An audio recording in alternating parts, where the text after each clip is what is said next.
Bonjour peuple congolais. Papa, maman, onyokwami pona kozwa visa. Agence de voyage Smart Consulting et pour Nabino. Oza na posa obima na ba pays lokola Canada, États-Unis, ba pays nyonso ba État Schengen, Turquie na ba pays lolenge na lolenge na $500 Smart Consulting et saleli bino assistance et visa. Ba bourse peut être disponible pour na bana nyonso baza na posa okokende kotanga libanda pona pays ya Tunisie, Chypre et Biélorussie. Oza na posa ya kozwa biso, toza esika ya kobonga te, okomi na rond-point Willery, na avenue Louvungi, 165, l'immeuble Kazam, na premier niveau. Toza wana, oza na posa ya kozwa ba information na nzela ya telefone. Oza na posa ozwa biso na nzela ya telefone, obengi biso na 081 144 38 91. Soit obengi numéro Moussousou 081 32 62 203. Smart Consulting, avec $500, on peut voyager partout dans le monde. Merci, Mbote Nabino Nyos, Sika Bozwami, j'ai dit malamu. Naba Congolais nyos des pères et des mères, n'est pas tout balingango mikolo, mais ma Congolais peut au basa d'un seul côté, soit de père ou de mère. Naba Congolais stoppé si Mbote. Solo. Et c'est la bisoto batte la moka ya solo et c'est la bisoto protéger mboko ko leka nyonso mais to protéger ngote na ko ki sabaninga msusu pasi o bazaka ka ba congolais na lobité ke za pour ou contre proposition o na pesi makanisi na ngate mais na banzi kaka ke sengeli na bisoto batte la kaka ekolo Congo yango nde dénominateur commun ya biso nyonso. C'est vrai, makanisi ya ba Congolais ya ba imoka na makambo belezo bala na te, mais bolongwa na makanisi wana mafinga, bolongwa na makanisi wana koswana, bolongwa na makanisi wana makambo nyonso ya mabe.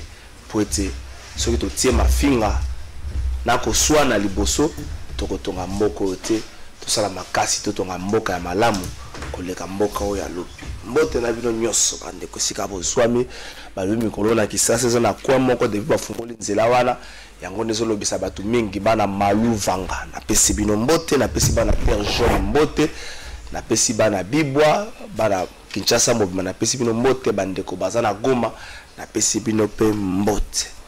Kambo éruption volcanique mokolo lobby assemblée nationale na assemblée na plénière à lobby batikali kondima question orale avec débat honorable Guy Mafuta où est na ministre José Panda aya na assemblée na assemblée nationale aya kopesa ba explication ba yo kaena no ndenge nini OVG ça exagéré faut ba payer quelque part ministre pas ali moko limité la gestion OVG pour être OVG ça gérer le rôle le pango ya ba Belge na Kinshasa so ibo sali ba prélèvement awa ba tindi yango na Belgique ndé ça ba so ta Belgique ata volcan moko azala kana ngote ata ko yoka sola lave bazala kana ngote ba yoka ngoka ndenge ba jiraka awa. Je crois que na likambo wana pe bongi batala yango mwa muke pona ko permettre parce que OVG ba fungola ba recherche wana na ba pays mususu ndenge baninga mususu ba osenga ngo ba américain ba osenga ngo ba na ba osenga ngo ba fungola yango ekozala likambo moko malamu to komeka mwa muke ko beta lisolo autour de ça gouvernement union sacré moi makama malamu komi ko sala ma déjà mosolo oye bomba na mboka uti kuma muke komata les fruits leadership moko ya sika na tête ya bokambi ya mboka to meka mwa muke ko beta lisolo nango ba député mi balé na niveau assemblée nationale ba sengi ba lever ba immunité na bango mais ba député wana ba kombo ebimina nuté to tala na niveau assemblée provinciale requête moko ya cour de cassation sengaki po ete ba tinde la bango gouverneur à ville akende liboso na bango apesa ba explication li kamango zali kambotali bourgmestre moko bourgmestre ya commune ya Njili oyo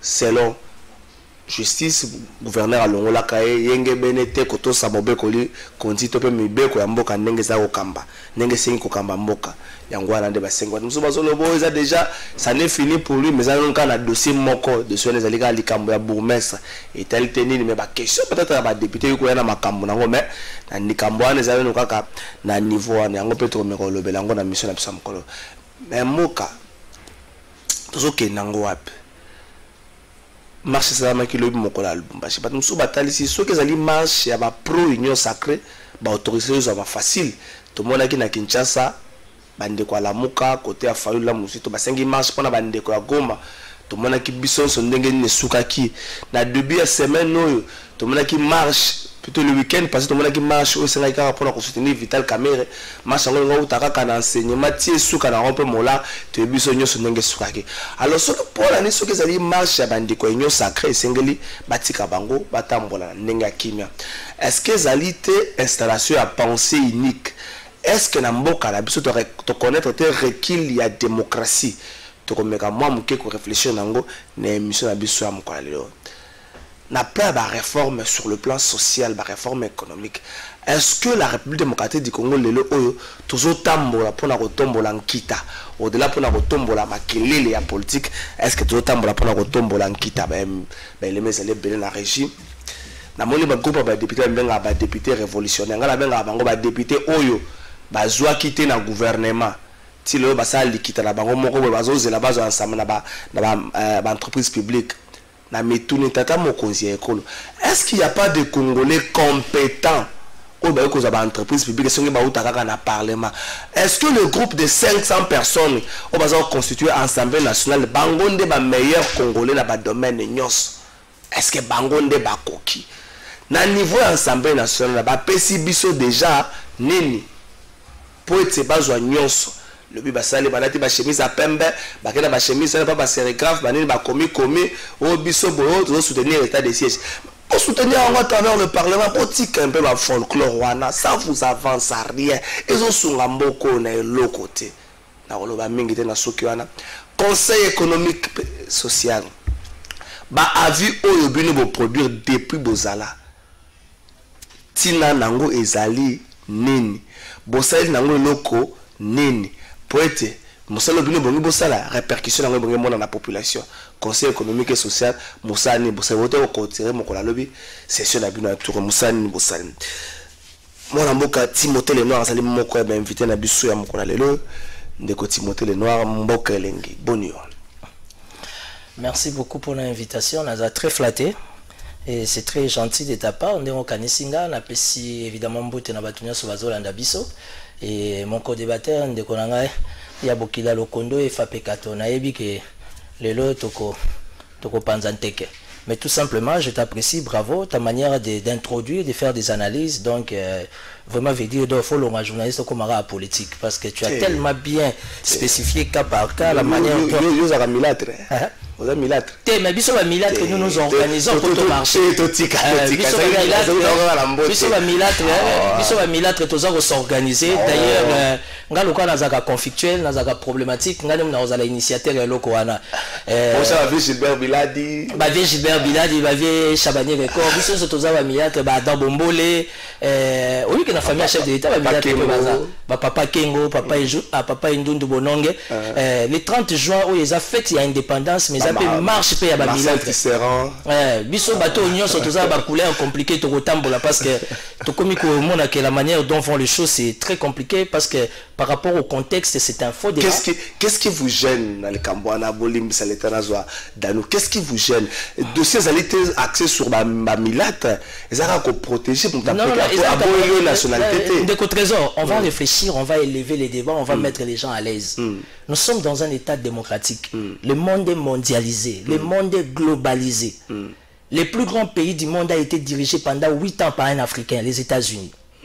Qui ne sait pas que Nicolas Sarkozy était hongrois? Qui ne sait pas que Jean Lorenzo, président d'Angola, il est d'origine katangaise? Ce n'est qu'en République démocratique du Congo, faible d'esprit que nous sommes, jusqu'aujourd'hui, nous martelons Makambu, il y a nationalité. Au lieu que sur aucune société publique n'abissons. Au côté l'accord, il y a un mandat, un comité de gestion congolais, mais incapable de foutre. Mais au côté parmi les directeurs, s'il y a un directeur qui est excellent, meilleur, c'est peut-être un d'origine sénégalaise, camerounaise. Donc la question aujourd'hui sur la nationalité, pour moi, étant intello, scientifique, je pense que c'est un faux débat. Mais il vous refusez pas la nationalité. Non. À l'objet, c'est protéger le niveau de la présidence. De toutes les façons, non, ça c'est un faux débat. De toutes les façons, Monsieur Tiani n'est pas député, je suppose. Dans le cadre du respect des textes, il doit être bénéficiaire de 100 000 signatures. C'est quoi état de droit on a mboka ngodo bo ça on déni. Dans le cadre d'état de droit, tout le monde connaît ses limites. Tout le monde est supposé avoir des limites. Tout le monde connaît ses droits. Il est citoyen congolais. Il a le droit d'initier. Mais à respecter les textes. Et c'est avantageux par rapport à qui? Vous craignez quoi la vitesse avec laquelle les Camerounais kende là ou bien? On craint rien. C'est que nous craignons des Mboké Kabwana. Et ça, c'est pas. Je parle comme politique. Aujourd'hui, les cahiers de charges de Fachi Béton, le discours Naya Liboso, Omukonzamboka Salaki, moi je suis de l'Union Sacrée. Je suis partenaire de Vital Kamerhe. J'en suis très fier. Mais je suis au regret de constater que l'Union Sacrée, bazo distrait Omukonzamboka. On sait plus ni les urgents, ni les importants, ni les nécessaires. On est vraiment en train d'emballer les chefs dans les mêlés. Et aujourd'hui, les priorités est commis à l'écart. Donc la question sur la nationalité, tambola dans le monde entier. Balobelamoka dans la République démocratique du Congo. C'est un faux débat. Merci. Voilà. Timothée Lenormand, Mboka Dano, qui fout là, il y a un monde, comme on aura son tata, lui a des pères et des mères. Bon, on dit quoi Dano? Mbote ndeko trésor kalafai, mbote na kodebate na mbote na baimboka nyonso, bazali kolanda biso kande na lobaka mikolo, na osenga na ndeko Tshilombo balongola couvre-feu parce que il a ngeye bandeko bazalaka na ba terrasse na bango, bandeko bazana ba boîte, baza kolela. Baza kosenga na mukonza mboka parce que za mukonza mboka ya bato. Aza mukonza mboka ya bato ba souffraka te. Ya bato bazalaka na esengo. Na ba souffra. Te ya te muku souci na bato bazana na esengo. So za mukonza bato ba souffrir, ba mukonza bana. Alongola couvre-feu parce que ayebisa biso to respecter ba geste barré soki corona wana ezala. Parce que moyen moko eleki pona ko batela na corona ka ko respecter ba geste barré. Parce que Covid wana na ebite so itambolaka na 22h bien na 10h itambolaka te. Wana na osenga na konza mboka. Masala ngo pona ngeta makambo itali nationalité ndeko. Milatre. Bon ça ça accepter na ba milatre na moni bato ba transposer un peu débat na makambo c'est comme ba milatre au banane. Ndeko trésor kala fin na linga parce que mituna ne ezala malamu. Ngala lobela individu te. Ngala lobela ndi Congo. MC bato ba okanza setu lobelo ndeko dani mungala lobela ebi politicien congolais mon côté. Oya ta benga pesa ngata $1 na aya lobana TV. Et là on bandi ba valer. Na si le monde ko trésor. Makama nationalité ndeko nga utshelo ba. Tozo ka même ngolo ya kotambola. Et le mama kana Congo ngana tuni lo Kabila entre guillemets. Batuna le bandi bali bisanga bi azaki congolais azaki démon, congolais étranger. Tozo congolais de père et de mère. Totienje ko Tshilombo. Na 2 ans et demi asali.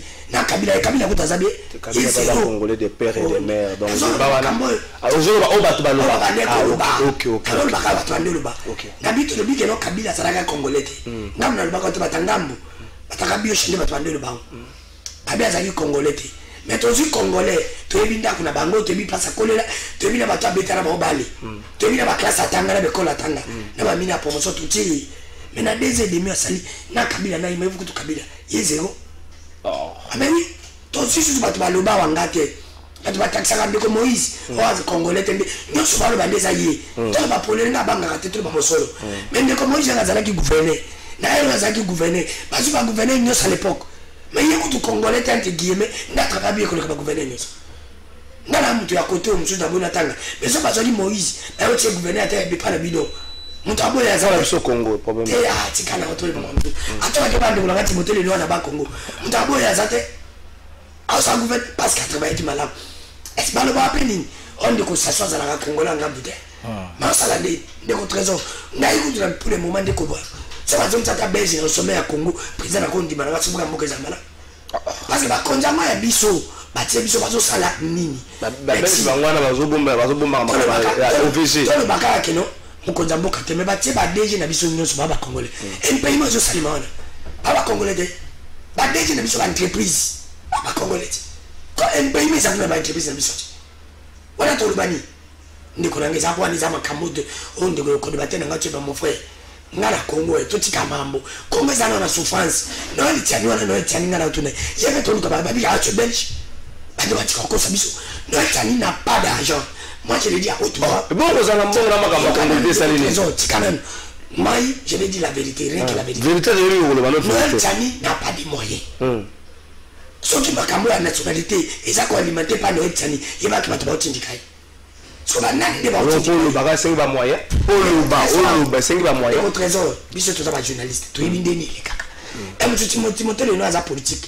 ngala journaliste na yebi ndeni le kaka pona ko sala conférence de presse pona ko sala makambo so bande ko mo balobi so ko moni mwana sosa toni sinzungu ibake mama nazanasi lelo na daji mona aloba mikolo ezani bande ko nanga bobanga te ata omoni liyanzi aza ko déranger na nzutu suka olongola ye ata ba politicien congolais bo déranger peuple congolais suka bolongwa kaka merci so moni liyanzi na nzutu mutu ata mukoselenge fana balongole ba politicien na biso bazaneti baliyanzi ko peuple congolais za nzutu ata nyoko libiso ata likosa la nyonso ibake suka peuple congolais atsoka mupati.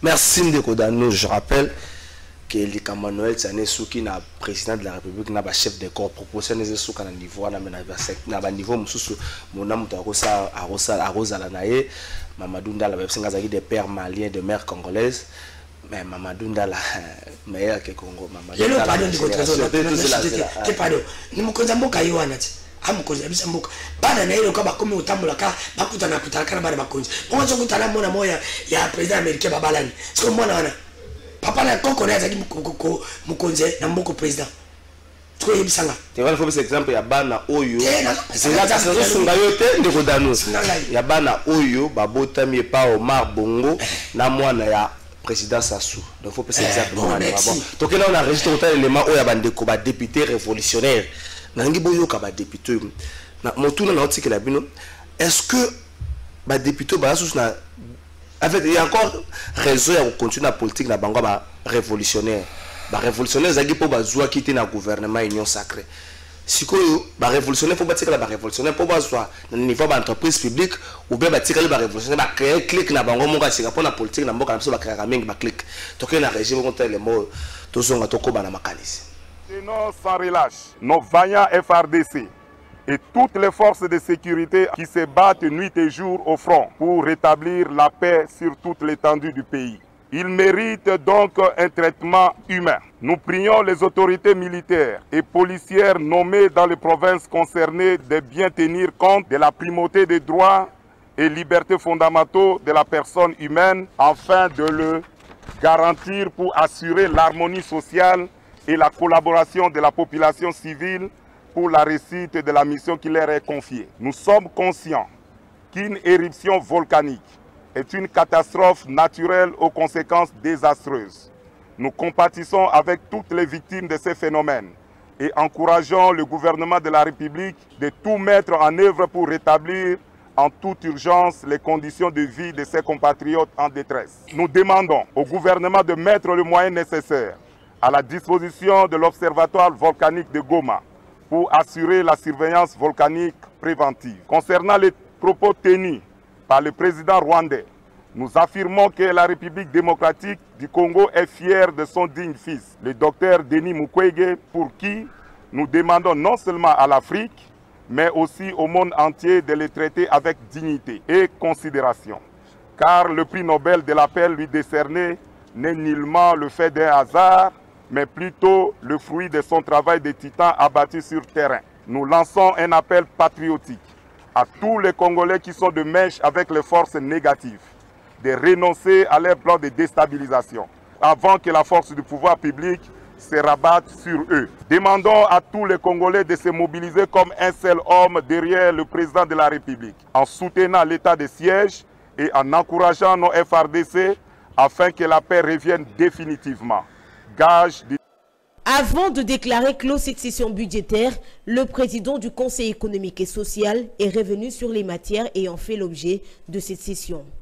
Des séances académiques et la formalisation de quelques avis étaient au rendez-vous de la session d'avril. Jean-Pierre Kiwakana va en outre saluer l'engagement du président de la République Félix-Antoine Tshisekedi à lutter contre la pauvreté en République démocratique du Congo. Et par rapport aux potentialités du pays, tous les Congolais sont pauvres. La raison en est très simple. La RDC n'a pas les clés de son coffre fort. On vous dit vous avez de l'argent dans un coffre. Vous vous en contentez, mais on ne vous donne pas les clés du coffre. Mais vous savez que vous avez de l'argent dans ce coffre. Êtes-vous pauvre ici? Alors que l'on continue, pas toujours subtilement, à nous marteler que d'autres sont mieux outillés pour gérer nos richesses. Mais finalement, c'est le gardien des clés qui impose les rites et les pas de danse. Quand il reste les chefs d'orchestre, tout pourrait laisser penser que le peuple congolais a renoncé et se complaît à demeurer ainsi, résigné dans sa misère, flatté par l'existence d'un trésor auquel il n'a pourtant pas accès. Notre grande faiblesse provient de notre sincérité collective et d'un insondable fond de crédulité que de génération en génération nous renouvelons inconsciemment et de bonne foi. C'est ici l'occasion de saluer l'engagement de son Excellence le Président de la République, chef de l'État, de lutter effectivement contre la pauvreté et d'avoir inscrit parmi ses priorités l'application du code minier révisé. Frédéric Kipi, moi, Mboka, Timothée Lenoir, au moni ba député wana, ba député zali ba o ba tombola ki mungongo, ba na mboka moni ba député ba te ba chemise à pembe. D'état d'administration, ba député ba te ba chemise à pembe. Ça ba député ba silika ki terme approprié na lingala yango. Ça ba député ba silika ki po ba bimaki na gouvernement te. Ba silika ki ba sala lingomba na bango. Ba comme ba yango les députés révolutionnaires. Mais bah boy peut qu'on pense ça. Tant que ce que ça bloque boy qu'on tient pression ma casse. Bango de kabunde epsaka bango te posé là. Kala mingité na boy roleka. Il y a ba mandataire public quoi. Est-ce que batubatika na position ana ça montre que ba kota qui na union sacrée juste pour na ba positionnement pour na ba intérêt égoïste que l'intérêt à mboka. Pour ce bâton se bakina ba entreprise publique. Donc les fils maison baza les cicatés dans l'entreprise publique. Non, en fait, il y a une logique. C'est vrai qu'il y a les fils maison, mais très souvent, il y a aussi des fils maison qui sont inconscients. Okay. La gestion, il y a reste public en République démocratique du Congo, tu constates, au moins, on appelle fils maison, mais c'est inconscient. Aux UP Timothée le Noir, ou à fils maison, tu es aillé, m'a fait rétablir les choses, à tirer ordre. C'est vrai que dans chaque cas, il y a des exceptions. Nous avons beaucoup de mandataires qui sont bons pour moi, et un grand nombre aussi, Oyobaza, entre guillemets, considérés comme des médiocres par rapport à Yannin, la gestion à Bango. Mais quand je vois ce que font les députés, j'ai beaucoup du respect pour la chambre haute, évidemment la chambre basse, mais Ngaï étant politique, je pense que c'est du blablabla. Et ça, distraction totale. L'état de siège va soutenir la FRDC. Qu'on soutenir l'état de siège, c'est quoi? Qu'on soutenir FRDC, c'est quoi? Dans la déclaration. Non, mais justement, vous savez comment on appelle ça dans un bon français? C'est du blablabla. Pour qu'on soutenir FRDC, conditions et amoko. Ça veut dire que nous avons un gouvernement. Na budget na biso, na moni surplus na niveau, il y a maximisation à recette et continue la caisse na biso. En ce moment, quelles sont les priorités? Moi, je suis fier de nos warriors. Mais bizarrement, en Amoni, il y a beaucoup trop de tâtonnements. Vous pensez qu'on va soutenir les FARDC dans la déclaration? Vous avez pris l'habitude à Kinshasa, la photo, des t-shirts. Justement, ça c'est de la distraction totale. Naniko, tu as la logique, toi et moi, tu as attendement. Tu penses que pour nous soutenir un des trésors, il faut FARDC, il faut polo, casquette. C'est quoi l'avenir d'un policier congolais? C'est quoi l'avenir des soldats congolais? Bazota la biso na monitoring la présidence, bazota la biso na ANR, bazota la biso na CNS. Avenir na bamwezani. Mais ces députés-là peuvent revoir. Ils ne peuvent pas revoir. C'est quoi le travail des députés? Ils peuvent revoir. Au contraire, militaires. Au contraire, ils sont en bloc. C'est supposé réellement. Si, au conditionnel, ils ont réellement l'amour de la République, ils doivent initier des lois. Des lois qui vont mettre le gouvernement par terre et Tchabango Singalakino par rapport au contraire. Yolanda to kolina kisasa wa kisasa Mobutu c'est kokukuwendu wazabanga tuzaki mikie soda zwaka kaleson zwaka chaussette azwaka bottine azwaka tennis azwaka beret lelo soda comment resomba tennis na ndenge na ye. Mais ça c'est compliqué. Ratio ezate, prime ezate, dotation ezate, salaire ça pose problème. Lelo ba soda bazan à front, nous devions les encourager. Bravo. Mais tu as un front on a soka koufi. Au lieu que 1 mois, 2 mois ton message de à Kinshasa, moi c'est là-bas ba bengani ba on a quand. Où allons-nous? Alors, au lieu de faire des fantasmes comme ça à la télé, blablabla, il y a vente à t-shirt, oh, il y a ma déclaration de député. Non, dans un pays organisé, des fois pour tout ça, on doit apprendre à se gêner. Yebi sangai député nini, oh, il y a yebi teke, salaire à ma policier et le roi n'a pas au banque comme à la Sophie Bank. Matata Mouyibi, ok. Matata nous a laissé la bancarisation. Soda fait un salaire les 15. Soda Tezamouké. Parce qu'en fait, quand je parle de soldats, je parle de fonctionnaires d'une manière générale. Même ta CNS, ta ANR, les personnels médicaux, les enseignants et consorts. Il y a eu la bancarisation. Et l'opposition se compris là, mais quand on a compris que la République avait fait un pas. Mais les 15, pour nous foutre à soda, et comment tu vas le 3, les 5? Est-ce que tu as vérifié les 15 même à soda, à foutre à Maki? Ça, c'est une question qu'il faudra traiter. Et je suppose que nos députés, si réellement ils ont l'amour du pays, et c'est par la racine qu'il faudra traiter les mal. Est-ce que les 15 autres salaires, les Bimagi? Est-ce que Basoda a qui prime là-bas? Est-ce que Basoda qui dotation là-bas? Est-ce que Basoda qui ration là-bas? L'actuel ministre de Défense, c'est quelqu'un que je connais, Papa Nabiso Yambinza Pigeon. C'est un chevronné. Mais son travail, il est fait. L'état-major général font leur travail. Que fait les députés? Ça, c'est du blablabla. Les députés, ils chemise à Pembe, le roi à la classe, en train de raconter leur vie, autres soutenir FARDC. Moi, je suis perdu. Je pense que les députés, il faut initier la loi. Oh, ils ont contraint le gouvernement pour comprendre une chose. Tu sais, je vais te dire une chose pour chuter. J'ai été candidat président. Mais la zanga $100 000. C'est à 100 000. Et ça problème télé. Mais la salle de présentation programme n'a pas ambassadeur Bayaka. J'ai eu la grâce d'être reçu 2 fois à l'USAID. La politique américaine, c'est pas l'ambassade des États-Unis. Tout se passe à l'USAID. L'USAID m'a reçu 2 fois. Et pendant nos discussions, plus d'une heure, discours encore. La politique, c'est l'armée et les finances. Ça veut dire que ceux qui veulent maîtriser la mode, c'est que vous n'êtes pas un État. Aujourd'hui, l'état de siège, bravo, et ça pour l'intérêt. Mais qu'est-ce qui pose problème que l'état de siège, famille, il y a un problème de motivation, il y a un problème d'équipement, on est dans le questionnement. Et ça, ça doit être le travail des députés. Interpeller le ministre de la Défense, interpeller le chef d'état-major général. Qu'est-ce qui se passe? État de siège, le chef d'état initié, il y a tous les moyens de bord. On apprend qu'il y a 48 heures, 72 heures. C'est ça être politique. Mais tant ma politique va gonfler de ma chemise à Pembe le roi à la classe, je le respecte beaucoup. Excuse-moi, je suis perdu. Moi, monsieur, je connais la. Tu vas encore pas être peuple, ça appelle la Wi-Fi. Si la bise pour les gars la Wi-Fi, tu vas donner confusion totale. On a la phase na bango ya ba révolutionnaire. Ba révolutionnaire pour quel but? Ba révolutionnaire pour quelle finalité?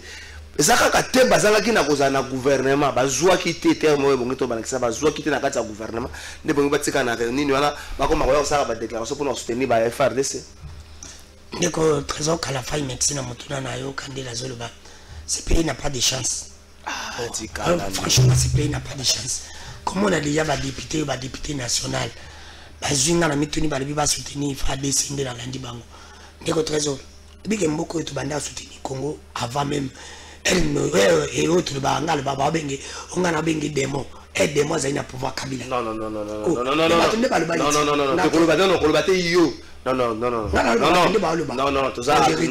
retirez à quelques heures anniversaire Joseph Kabila ko ya ko leser na ba mwana c'est pas un démon aza ancien président na biso o bato babandeli bazaki démon bato ni bandeli bazaki démon moi démon quand même tout le monde moi la taille démon quand même moi il bandeli qui n'est to bandeli soutenir FARDC to bandeli soutenir même équipe nationale atata opola biso to ça pour elle c'est côté comme son latika mayo na biso mon frère atako to shitoka na biso akebo to ko bundela mbonga pasi kokoso beto soutenir aika atako to basket nyonso ezali ya RDC peuple congolais soutenir. On a vraiment des trésors, je te dis franchement, côté on a tous en macasse. Tu vas soutenir FARDC les lotés. Tu vas soutenir au Kala. Mais n'ami tu n'y vas pas soutenir FARDC. Balati bilamba pembe na ba polo même bongo basali bilamba wana. Ba ko pe ko zwanguti. Balati ka bilamba na ba veste na ba ya. Ba zango to pe sa FARDC. Bazina ba mbonga pamba. Ba fongoli je vais pas te contredire. Pendant Corona, chef de l'État Tindaki a passé un message appel à la solidarité nationale. Ça veut dire que, non, d'abord l'appel à la solidarité nationale. Ce qui demande, c'est qu'il exige que les bateaux animés de bonne foi, bah, dans moi, l'autre, va apporter assistance à l'État. Il y a distraction. Ce que n'est pas le formula. Au lieu que le formula, la toilette est athée. Mon bout tatika dans chaque camp, école, toilette à ma maman, toilette à ma papa. Na quand le formula, tant qu'on le sort, ok, on se masse, c'est bête à l'attendre. Moi, ça va être un soldat, alors, appel à la solidarité. Si au conditionnel, nous voulons réellement soutenir les FARDC. C'est par la racine qu'on va traiter les mal. Est-ce qu'on dit que Morgue y a qu'un cocolo? Morgue y a qu'un cocolo. Et ça l'a bien. Mais même groupe électrogène n'a pas besoin. T'as la corps de pour là. Au lieu de te faire casquette dans la polo. Au nom de l'appel de la solidarité lancé par les chefs d'État, on doit d'abord réhabiliter l'hôpital et la militaire. Merci. La pays tropical, soutenir les FARDC. Merci. Trésor, il faut comprendre que Apollo on a basali on a dit balati. Écoutez quand même bon.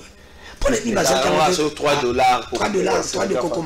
Et na chapeau na c'est quand même tout le monde a $6 à combien? C'est pour dire que les députés n'ont pas raté l'occasion. On a mis tout le monde dans le bélo. Pour nous soutenir FARDC, c'est ça que ça la tête.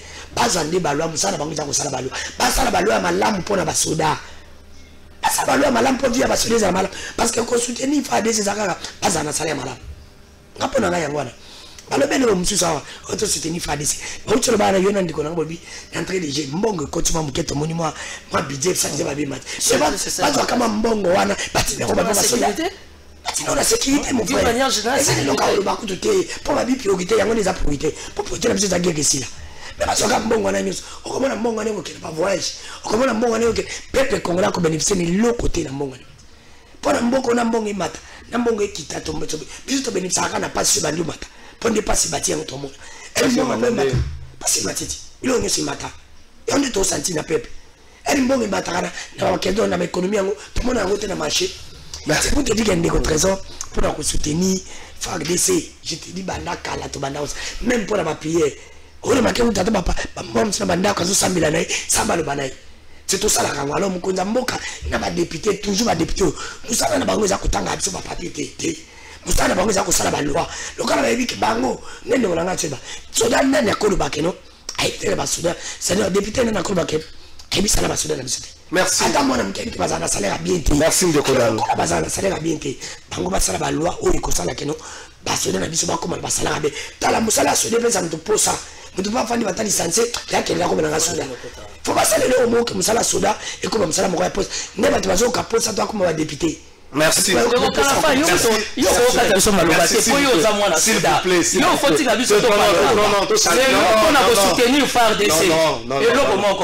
Pourquoi les députés ont ça IGFT? Même ça IGF pour le chauffer la société publique IGF que ça l'audit l'inspection générale de la FARDC. IGF que nous ça l'audit dans le commissariat général de la police. C'est ça le travail de l'IGF. Au lieu de venir nous casser les oreilles dans des sociétés publiques, traumatiser les mandataires publics. Vous avez contre Moussala IGF pourquoi? N'a pas contre Moussala IGF. Alors, mais je suis contre la démarche constitutionnelle, si vous voulez, républicaine par rapport à l'attribution à IGF. Tout simplement, on a remarqué communication à IGF faisant on n'en a pas besoin. IGF, c'est un simple service technique qui a deux chefs. Soit la première institution chef de l'État, soit c'est le parquet. Or, IGF soka sali audit, pour rapport on a soka pesa mo konzabo kate, il faut pesa na parquet général. Nous sommes dans un état de droit, tout le monde connaît ses droits. Pourquoi l'IGF est en train de traumatiser les mandataires publics? Soit disant bah yibi, OK, Koyiba ne suffit pas là. IGF a promis à niveau à proclamer le meilleur ministre. Non, le meilleur mandataire. Nous sommes dans la confusion trésor. Oh, mboko eza ya fachité, mboko eza ya IGFT, mboko eza ya biso no so congolais. Awa na Congo weze. Nini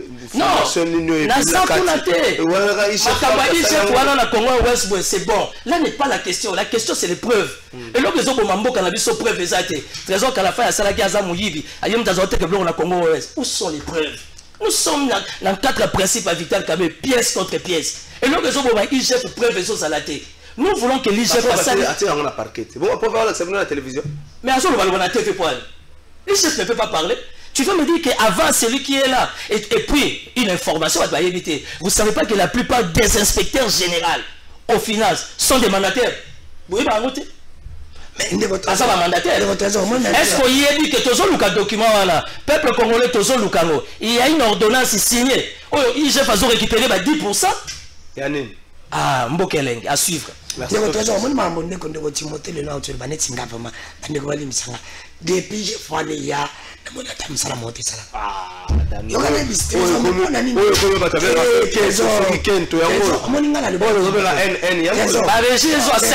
ya commission. Yo mutoza ba régité mozo ga 10% na tata ba régi wana. Retomber ya IGF fait mtamona ona. Pepeti. Ndala lo bailo moko IGF fa sala biso. Banda ko ikanga bato bazungisa mbongo. Pepla mona da mbongo ani place zoka. Trésor ala lo bailo moko bakangi Timothée le na yiba 100 000. Il y a Timothée a 100 000. Peuple pour monter à Dano Ibate, pas juste 100 000 à Timothée. Tu es là où il est, tu sommes bien pang, tu bêtes à immeuble. Peuple boy enfant de ça me $, ça me salo $50. Pas toi monique, Mongo ya Timothée le noir, yango tongi immeuble. Ngana Iba c'était pour Mongo. Mais Mongo zongaka et que na mapochi ya nani. Elle est zone sabanan bazoka. Et je fais ça la tête tindika tchakal. Atindiki bina tchakal. On dit il faut comme ça salamo pour intérêt à mutu moko. Ne le quand tu batte. Il chef va bailo moko. Bango baso basali musala na bango batikika wana. Justice c'est musala. Justice je vais pas musala libre. Attends que mbule bangi sabatu boité. Ntaki mambula bato comme qui ma chef. Ah non de autres. Ngai pona ngana bisandi ko tilombo ai bailo moko. osomba montre mosomba tangote nyonso ba ko disque yo 2023 za ko ya bientôt est-ce que face à Mbemba face à Moïse au cause justifier nini parce que l'élection balo ben na kamé comme un système il y a deux candidats débat contradictoire. Merci. Une minute élément conseil économique à ça la vie. Ba vie na ebongi etambo samboka oyo surtout sur le plan social parce que ça conseil économique et social.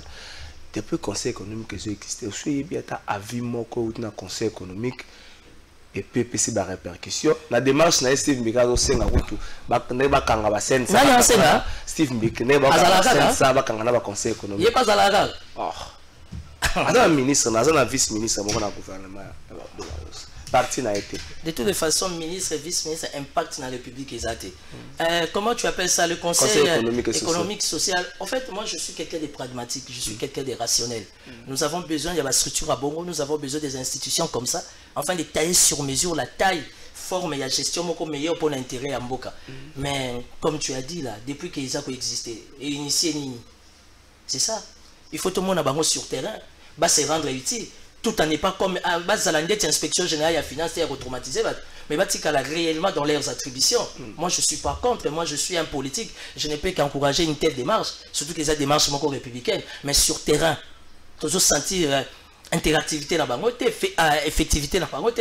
Monsieur Kiwakana que je connais, qui a beaucoup de moyens, c'est un écongo. Oui, oui. Est-ce que comme la manière dont monsieur Kiwakana il adore la vie, tu le verras descendre sur terrain à se rendre utile par rapport à l'attribution, ou bien il va tout simplement rester dans la climatisation à Mali.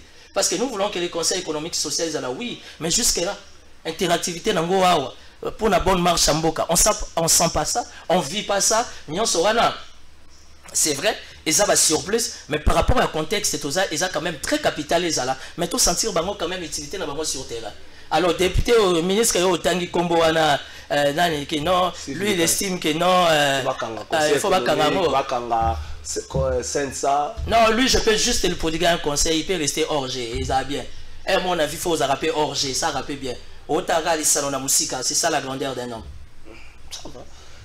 Nous, conseil économique, vous pensez que il faut plus sur terrain, la pragmatique, la bureau IP climatisé, mais qui a avion, mais suivi, répercussion à niveau Ndeko trésor qu'à la fin n'a une question mon conseil économique et social ezalaka te komi to ezali ça déjà depuis un certain temps mais ce que e bamba zalaka déjà impact na bango pas peuple to bango tende c'est ça le grand problème na le ba mambe tali peuple ndeko trésor est-ce que impact na la population ezali ce qu'ils ali balingi ba l'exception impact na bango pour ani na kala ba l'exception te ba comme l'exception galelo ni les salariés que na kala ba l'exception et puis babilo mususu toto tika koko sabato peuple congolais komi mayele pas komi traite tiko le kana soki peuple congolais zo continuer ko yembela ka ba individu ndeko trésor hausa bonga na demba élection on a pas OK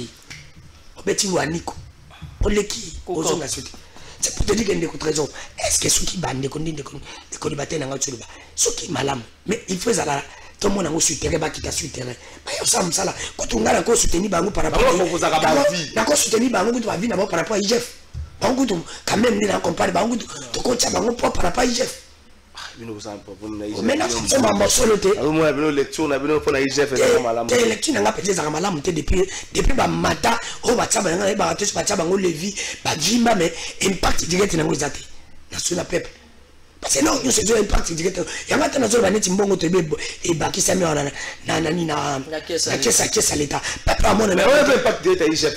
Ah, tu as bien quoi. Merci. Les contrôles, tu as bien quoi, maman, bonjour. Et pas direct à IGF. IGF impact direct dans ça. Soit disant en poche à battre. N'a mon angote. N'a mon angote. Peuple pas sans angote. C'est pour dire que non, ce qui va conseil économique et social. Ce qui va dans ça, tout le monde a bango sur terrain. Là, ça la moussala et tout le monde a payé que moussala na bango. Peuple a bénéficié. Parce que na moussala au nyoso. Peuple congolais comme on a été à bénéficier la TV na konti binoté pe na koloba binoté libungu tulu pona makamundo ko nga utshela papa ya o tiki soit design ya se ministre kana ngana baba se ministre na bazani tiba o msusu ba wili mikishi ba beta libaku na zel bakoya na mus alors beta bakwe c'est là tu les bako penza ba sila merci ndeko dano tout la autre que la bino mutu na moko to répondre bon yango de bon répondre nango est-ce que l'union sacrée comme une sorte de pensée unique? Ce que vous avez quatre union sacrée au 5 marche, à tous les ça concerne à 2h du matin. Mais quand vous faites à 22h, ça concerne à 2h du matin. Mais ce qu'on va identifier que vous avez union sacrée par Kotika. À tout que ton bar n'entrée école moko, ce qu'on va identifier que vous avez union sacrée par Kotika. Pour pas ça ordre de choses autant bolaka toto ça va bande na vanzela. Mais le roi mutazo leka a brandi ka kanina ba police na union sacrée ba lekisi. Tout le monde je me réfère à la marche où tu as salement réprimer à la mouka. Bon, peut-être que la mère pas à union sacrée, réprimer, mais au moins hier, dans le Pachi, marche et salemaki, et salemaki n'a pas d'engaki. Mais on a montré à tout le monde qui est régime. Toute la situation à moi, nous avons la situation à passer. Les Congolais de pères et de mères, ceux qui vous sont moi, nous, vous allez au malam. Les Congolais d'un seul côté, ceux qui vous sont moi, nous, vous avez image au malam. Botala, moi, nous, à Botamaki, tâchons les acquis à mouké kaka. Ya noir azakima muke ta lokola mwana muke azokwanyango azokwanzango ti ekomi na niveau wana te congolais oyo bazana motema ya kosunga bosunga ye kozamala mboyo ka mama na ye pour quelques secondes simplement.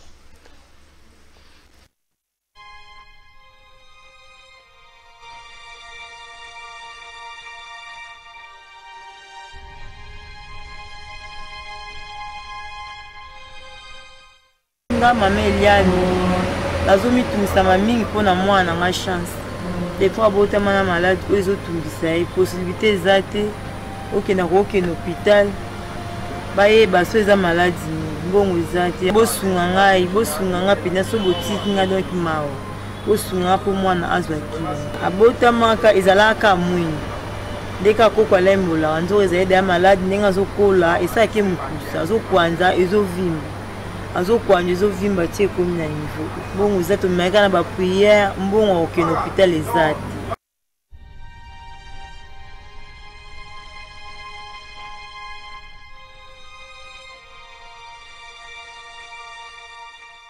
Merci Joa Kebomoni depuis les anniversaire ya mwana mboka Joseph Kabila na lifasa nae Jeannette Kabila na singa na molongani ya papa Joseph Kabila maman Olive Lembe Kabila OLK na occasion anniversaire à papa Roki Pepe Moano na occasion anniversaire à papa j'ai appris que papa le bien pour fêter mboka za na pasi a préféré avoir une méditation mais na occasion anniversaire à papa maman Rozo Moano à charge sungaye la famille n'a pas de moyens au côté hôpital to pe ba hôpital za na ba conditions requises pour na recevoir traitement ya solution de maman na singi na yo atangi kombo no directement mama Waro Kipe Moano yo tout ça tenait ba tout ça kitunga moko bomona kitunga ngo seke zomona atente muto amoni ke yakosunga ye aleka pe vous de pas nanga te pas d'été ya Congo avec Freddy Kipi mona tangi kombo na mais asunga bosunga mwana ko samalam ndeko Timothée Lenoir. Est-ce que union sacrée comme une sorte ya pensée unique? Non, je ne vais pas répondre à la question union sacrée. Moi, je suis un homme très humanitaire. Je suis père de famille. Ça fait très mal. Heureusement, on a souka poso on a début. J'allais perdre. Nous, on a encore 12 autres à 13 minutes. Non, j'allais perdre toute ma concentration. Et étant politique, Joseph Kabila Zokokisa, 50 ans d'Oma. J'ai jamais été kabiliste, jamais je serai tissékédiste. Je suis très à l'aise dans ma peau tout en étant partenaire de Vital Kamerhe. Maintenant au Singapour, maman Olive va intervenir. Parce que ça très souvent sont des cas exceptionnels où maman Olive, maman Oro attention, madame Angèle Kana, madame Sylvie Bongo, Aïcha Okoko, besoin image au Congo, voilà qui sa maman. Maman Olive, à ce que je sache, on a un documentaire, il y a hôpital na Kinkole, matériel les alliés pour des cas comme ça. Et pour votre information, j'ai retrouvé des matériels pour la King. Ok. La fondation Mapon, l'hôpital à Matata Pony. Ouais, j'ai trouvé des cas vraiment où c'est impossible. Hein. Mais degré à Matos, au milieu, il y a un village au Tobengi Kindu, mais les gens bénéficient de la soin gratuitement. Kindu n'est pas un village. Non, ça veut dire que. Peut-être le coin. Le coin, mais avec la fondation Mapon, il y a une école, un hôpital, école, université. Ça, c'est la chance pour la République. Mais par rapport à ces cas, vraiment, je sollicite l'intervention des mamans Olive. Je sais que Sylvie Bongo, Mingi Baromo, Naïva Ifsaye, Madame Angèle Canal. Je préfère ne pas parler de l'union sacrée, distraction totale, malgré que je suis dedans.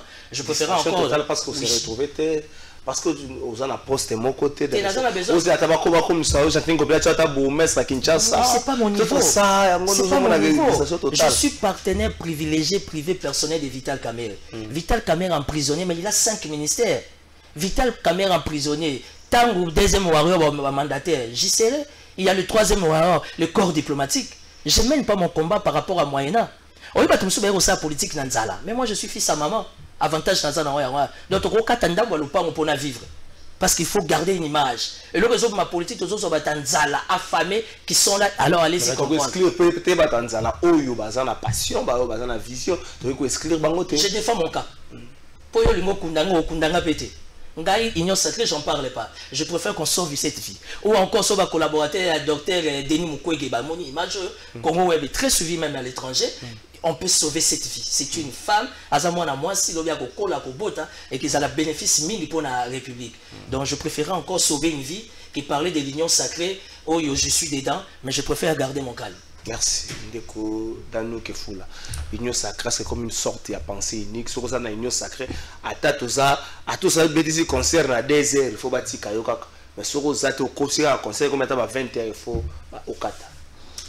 Merci ndeko journaliste ndeko trésor avant d'abord l'union sacrée na le bakana ba bandeko baza ba congolais du pays de mer obolo ba boza 100% ba congolais botala pe congolais 100% congolais omeka rosungai et on sala madame na osenga pe na maman Denise pardon tala tali kambo mava na le ba bino mbale maman Denise na maman Olive pardon bomeka na ko sauver moi non pas à mon amosi sans ali moi na mobali nangana singatana Moïse Katumbi tiape mais quand ça mona mwasi na singina na bino mbale maman Olive na maman Denise pardon bosunga mano et on sala vraiment malamu min probiso tous à même parents susu ana vraiment salinga makasi ninge sali ko débattre na vraiment na singa bino mbale tangi bakombo bato bo ebité que ça bo sinde pardon de kunanga journaliste tala na no komisa bitinde pa mama et na singa encore pe na ya Sylvie ni ba tutanga na Aisha Koko bino mbale pardon beaucoup misana no faut à mon pas maman Olivier au sala madame na ba mi balé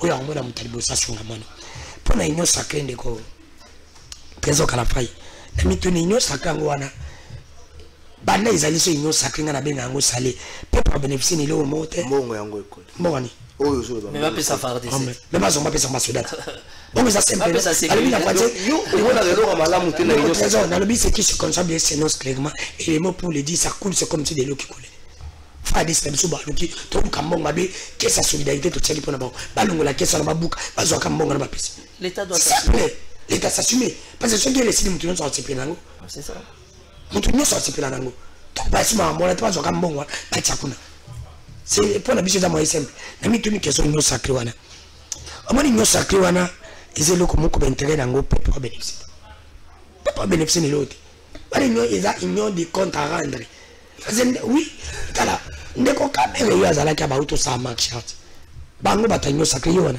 ba bengani bango bazali kutatana libanga te oyo démon na similaka Jésus o Jésus tsaka boke na bangulu bazali atana libanga te mais ba bengani bango ala se manger pe ba zima o bi ndeko bandeko bali msanga na lubango bandeko pardon bokanga ngate za vérité pouvoir ya ndeko tilombo ya mbalo yo ya 2018 ezala pouvoir na imokote eza pouvoir ya yena Kamerhe wala penza blanc ko bandeko ngana no baboso elle bazalaki na bando sala campagne bazalaki ndeko Kamerhe na ndeko Félix so mbatamis bale bazalaki zaki maman Denise na maman Amida bato msona bazalaki wamita zana kibo moto eza na bilo mjuzu ngana ko sala ngote même aussi Kamerhe sala ngofo ndeko Félix abeta mo kara ana makila rouge ana makila verte kibo moto fe sala pour que moto sala na union sacrée to mona ba eteni soit disant ba eteni ba mort covid na ba ministre mjuzu makamna bango ba beta ngo kara merci yo kati ba beta ngo kara point merci makamba veka mo fo beta ngo kara parce que là mon pouvoir na bango to mona soit disant ba kangaka bana mo wawa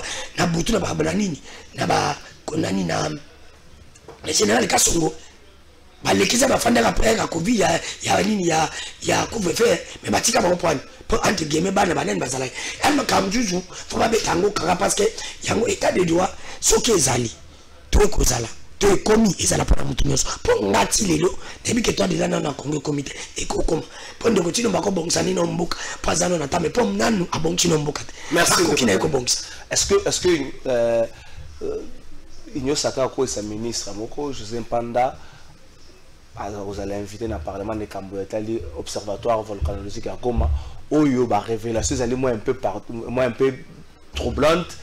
Bambongo, c'est là qui gère d'une manière orthodoxe.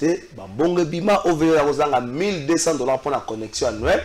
Pour comprendre que la connexion annuelle au $1,200, ça va encore, mais pendant ce temps-là, le gouvernement, il a $250,000 et Bima qui est comment quitter la révélation sous le ministre, soit qui $315,000 2 jours avant l'éruption volcanique. Est-ce que vous avez la ministre à Liboso au État côté n'a parlé à quoi il a connu dans l'Assemblée nationale, quoi ici ou encore principe il y a solidarité politique et puis familiale sanguine. Bon, Makambouya ministre de la recherche scientifique d'abord il a été reconduit, ça c'est vrai. Azaki déjà est pas eu le Kamba Nandenge aye ko zala sous reconduit. Je ne sais pas. Les pour exemple kaba Pepe Pepe mboso nkodi ampoaka Mpwanga, ngana reconnaître les sautés. Ah, via comment oyemba makasi. Koyemba ça veut dire. Ah, via bêta la musique makasi. Oh, c'était juste question de non, c'était pas juste, c'est ce que moi j'ai vu et j'ai constaté. Alors, je crains qu'aujourd'hui. Je crains qu'aujourd'hui, pour l'intérêt de la res publica, si réellement on va interpeller le ministre. Moi, ce qui m'a fait et ce qui m'a mis mal à l'aise, quand la crise et quoi, Fachi Béton. Conscient chef de l'État, il instruit le Premier ministre. Le Premier ministre initie une réunion d'urgence. Et là, les Kelanga tirent on a perdu. Le papier, non? Oh, mais le ministre a secteur à Ayen Bikipamba. C'est là que un politicien. Papa Wembaloba, ceux qui beaucoup kokoboma moto te bosani. Boutika comment ça ministre sectoriel? Secteur n'a pas de problème. Il est supposé quelle que soit l'urgence appelée par le Premier ministre. Pardon, il est supposé venir avec des propositions. Aïe n'habite à Pamba, à bout de feuilles, bout de papier si vous voulez, et pas il y a un collègue qui mon sous-ministre. Non, j'ai compris que c'est un secteur qui n'a plus d'avenir. Recherche scientifique dans le Congo, on ne peut plus en parler. Non, est-ce que c'est non, vous pouvez pas lier la personne du ministre de la recherche scientifique dans le Congo. Toi, tu oublies une chose qu'il y a au Kemba, à l'université. C'est un juriste, le ministre. Non, ici la question c'est pas être juriste ou pas. Ici la question c'est la prise de conscience par rapport aux responsabilités, par rapport aux attributions pour l'intérêt de la res publica. Ici on ne personnifie pas les débats. Ici on parle de la res publica. J'ai été déçu, écœuré. Comment un ministre secteur d'ailleurs Maboko Pamba. Ça c'est de la négligence. Ça, ils ont mérité ma suspension. C'est le Parlement sur Bazani. Mais comment on appelle ça, Maloukonde, que nous sommes obligés du nationalisme et du patriotisme d'accompagner. Ils commencent déjà à nous décevoir. Parce que l'attitude et le comportement du ministre de la recherche scientifique, le Premier ministre devait s'imposer. Et s'imposer comment? La voix du peuple, c'est la voix de Dieu. Le suspendre momentanément. Parce qu'un ministre dans le secteur naïe, Azoya Maboko Pamba, mais écoutez, on est perdu. Secteur naïe. Non, mais excusez-moi pour les termes, mais ça c'est n'importe quoi. Aza Moutaya n'a styloté. Aza Moutaya n'a farde. Parce que catastrophe naturelle et salami dans le domaine naïe. Ça veut dire qu'il est supposé faire des propositions. Malgré que la réunion est supposée être urgente, lui il est supposé amener des propositions. Ministre Aïe, excusez-moi, j'ai tout simplement constaté, étant spécialiste en communication, il était un peu fatigué. Nabi Kapamba, papier exacté, azubou des papiers pas causés. C'était un week-end. Non mais Mboko Nsamba Songabiso, un week-end c'est synonyme de quoi? Soit on sait ce qu'on veut, soit on ne sait pas ce qu'on veut. Ngaku tu n'as pas fonctionné. Mais Ernion sur un coup de fil à X, Y, Z, je dois répondre par rapport à une proposition. Tout ça, là, doit travailler à la réflexion. On ne peut pas dire ça devant la caméra. Nous, au moins, on a nous, on a papier. Il faut tester là. Seulement, je ne peux pas me comporter comme ça. Tout à l'heure, sans proposition. Dans une réunion de crise. Alors, le pays a des problèmes. Je suis de l'union sacrée, mais rationnelle que je suis. Alors, on a un coma, tout compte, ça va dans la chambre et hospitalisation. Ça, c'est non-sens. Et dites-moi, le ministre est là, il y a recherche scientifique. Depuis que la question volcanologique est bannie, il a déjà parlé? Il a déjà fait une proposition? Il a parlé sur un média. Alors, le pays a des problèmes. Dis-moi, Kazan a fonctionnement, tu prends ça à la point de presse, à tous les niveaux. Quand il parle dans les médias, quelle est la couche au bazou, mais un message, voilà. Parce qu'il faut répondre à la question, aux besoins, par rapport à toutes les couches, vas à la servir. Merci. Oh, ouais, l'union sacrée. La carte, hein? Le ministère de la recherche scientifique est un bongo quotidien moko ya mbongo na morgue ya mabanga. Morgue ya mabanga. na kopesa bino ba détail ata lobi ndenge nini bango bazolaka mbongo wana ekomaka ndenge nini. On dirait hôpital à Mabanga ezali na quelque part na responsabilité moko na ministère de recherche scientifique. Ce qu'on ndenge ba bibembeza na morga Mabanga, moi pourcentage en mbongo moko ekendaka na ministère de recherche scientifique. Moi pourcentage en mbongo moko utaka na ba secteur ya diamant ya minerai ekendaka na ministère de recherche scientifique. Sénéri pourcentage moko ekendaka na recherche scientifique. Donc bato ka soko ministère de recherche scientifique na ministère empia kate, ministère empia kate. Ça la ba rentrer na ngo ba recette penser ezali. Vous pensez qu'à cause le premier ministre na gouvernement union sacrée, il y a les balles. Donc, journaliste maintenant, mon na Congo, Zamboka Makap. Moko yo, Lali na tongo problème. Comme il a midi problème. Ndeko journaliste na olobelo moko ndeko Félix Aïba. Mon état du Canada va toujours na ba moto, mtuto risque ba vina biso. Ceci na biso za mboko ebonga. Peto le rapport à bongisa. Tozaka azala ennemi na biso te. Biso zotoko yembela ite yango na bito biso zotoko yembela ite to ape ba jeune toko banda to bando yembela ite komisa si toto le ba ifo makomisa biso parce que to le ba parce que souci na biso za bongisa neti ngala ba so bongisi mboko na yembela na komisa ata ku banzembo na osalela mais le quoi bongisi na nte jamais kizungu wana penza zero na le bate pas bongisi na nte ndeko journaliste obike mboso vraiment na ibite mboso kanisi mabunda Obikala, tu vas le dire Mabunda Bandeko travailler pour Kabila, moi ça travaille pour Félix. Parce que comment voulez-vous que nos ministres restent scientifiques soit disant Babenga est déjà avant. Mes dossiers à calé la bureau. Tobenga Mabunda, tout Mabunda, ça qui n'est pas dans la case à Sakine, vous êtes calé dans le bureau. C'est calé dans le bureau, pourquoi moi soit attaqué à mon tablette? Moi ça m'a dit que c'est important. Pour on est dans mon corps, tu vas soit vite, bon, mon gars, il mongo, attends la mise. Soit on est équipé, mon gars, il m'a avec son cara. Mais on les a pas servi, nation, t'as les loyaux. Les colons soit disant il y a 10 000 $. Mais le gouvernement, ils ont perdu combien de millions? Parce que les 7 ministres, frais de fonctionnement, on a besoin de combien? On l'État mis ça. Les gens ont plutôt un million que baby. Combien? Les colons a 10 000 $. C'est pour dire qu'un ministre dans Zakoya, il faut payer Babé Gana Mbos, Mbos pas une Samson vérité. Mbos pas une Samson vérité. Ce que mon comme les Mokolo a Koka souté fatika, fa démissionner. Et c'est qui tu as démissionné dans Moko cause à souté. Pour Saline, il y a démissionné. Mais il faut y avoir biso qui sont allés avec débat député à la conseil pour la même ministre. Bachaji est à Zongi. Depuis octobre. Oui. À mon avis, à l'autre, à mon avis, ce qu'à mon avis, bravo. Tu bénis Jani Mabunda. Sauf mais oui, dans le but continuité de la responsabilité mon frère. Sauf qui a mon avis en Mbosaya.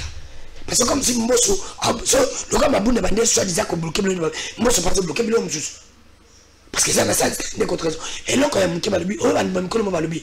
Si je le mets il manque ça nini. Il dit que ça la zamba mbimba. Moi là quand monté, t'as là le long de Tibiso. Merci. Mais ministre là il faut aya. Ministre il faut aya. Pelle le na journaliste là on a conditionné. Na yoka qui mais ça mérite que même les députés, les ministres, les bio, les députés, même si les députés ont dit qu'ils ont wana, Tikawana Zamuko, Masaya, merci madame. Alors, soit des appels, président, Samba Bengi, député, de soi, nous avons dit, nous avons conditionné beaucoup. Merci, merci. Ministre, de quoi il était capable, de quoi il est capable de défendre. Parce que merci, mettre les points sur les i, les barres sur les t. Merci. Parce que le Congo, c'est un bisou, Clovis, Odinga, merci. Merci.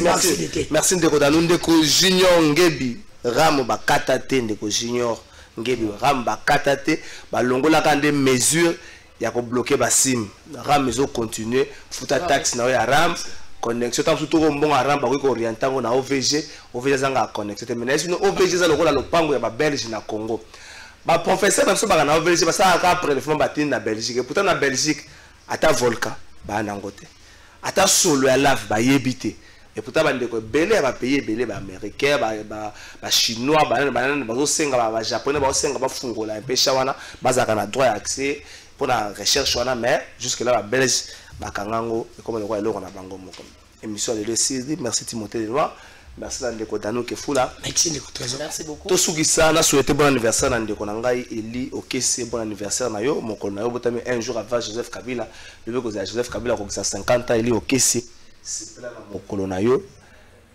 DJ Rissel merci na yo. Bonjour peuple congolais. Papa, maman, onyokwami pona kozwa visa. Agence de voyage Smart Consulting et pour Nabino. Oza na posa obima na ba pays lokola Canada, États-Unis, ba pays nyonso ba état Schengen, Turquie na ba pays lolenge na $500 Smart Consulting et saleli bino assistance et visa. Ba bourse peut être disponible pour na bana nyonso baza na posa okokende kotanga libanda pour na pays à Tunisie, Chypre et Biélorussie. Oza na posa ya kozwa biso, toza esika ya kobungate, okomi na rond-point Willery, na avenue Louvungi, 165, l'immeuble Kazam, na premier niveau. Toza wana, oza na posa ya kozwa ba information, na nzela ya téléphone. Oza na posa ozwa biso na nzela ya téléphone, obengi biso na 081 144 38 91. Soit obengi numéro Moussousou 081 32 62 203. Smart Consulting avec